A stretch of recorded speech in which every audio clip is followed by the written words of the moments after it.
Buckingham Palace to get £369m refurbishment. Buckingham Palace is to undergo a 10-year refurbishment costing the taxpayer £369m, the Treasury has announced.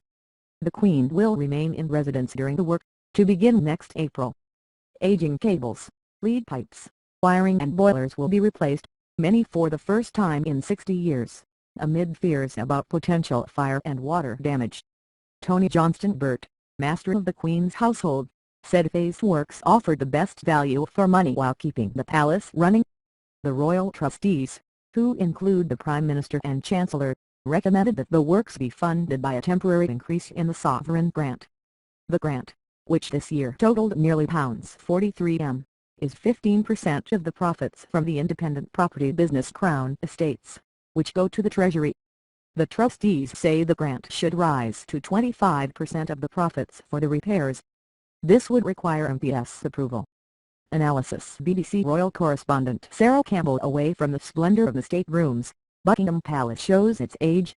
It is striking while walking through the back corridors that the overall look is a little shabby.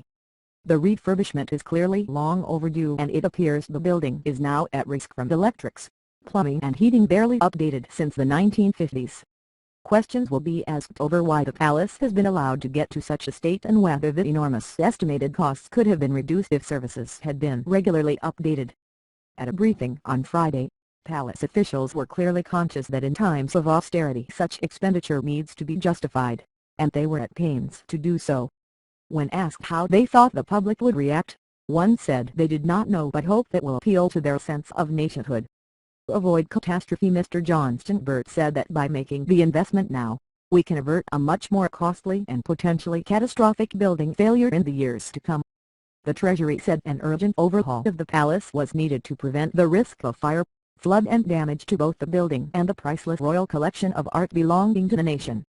Pointing to the damage Windsor Castle had suffered from a fire in 1992, the Treasury said, the restoration took more than 5 years, and it is estimated that similar damage to Buckingham Palace could cost up to £250m for a single wing. According to the royal household, the palace's boilers are more than 33 years old and spare parts for them are difficult to source. Much of the wiring is considered to have the very real risk of fire and failure, while the majority of the mechanical and electrical systems are at least 40 years old with failure and ever-increasing risk, it said. Campaign group Republic, which wants the abolition of the monarchy, said the refurbishment was an indictment on the Queen's scandalous mismanagement of royal finances over 6 decades. It added, MPs have repeatedly called on the palace to fund repairs by opening up to tourists all year round, and they refused. Her Majesty's HQ as Her Majesty's administrative headquarters, the Queen spends a third of the year hosting events at Buckingham Palace. When in town, she holds weekly audiences with the Prime Minister, and every year welcomes more than 50,000 people as guests to state banquets, dinners, receptions and garden parties. The palace has 775 rooms, including 19 staterooms, 52 royal and guest bedrooms, 188 staff bedrooms, 92 offices and 78 bathrooms. It has served as the official London residence of Britain's sovereign since 1837, playing host to a stream of historical figures, including author Charles Dickens, the U.S. Presidents Woodrow Wilson and John F. Kennedy, Mahatma Gandhi, who wore a loincloth and sandals to tea with King George V, Neil Armstrong and Nelson Mandela. The occupied royal palaces are held in trust for the nation by the Queen, but the cost of maintaining them falls on the government. The works will be carried out on a phased basis, completing one wing at a time, awarding contracts separately for each phase, aiming to minimize the financial and practical risks, the royal household said. In 2014, MPs criticized the royal household for mismanaging its finances. The report by the Public Accounts Committee said the royal household was not looking after nationally important heritage properties adequately, saying that in March 2012, 39% of the royal estate was below what the household deemed to be an acceptable condition. The Chief Secretary to the Treasury, David Gauck, said, "We will ensure every penny spent achieves the greatest value for money." He said it was only right to ensure Buckingham Palace was made fit for purpose for the future.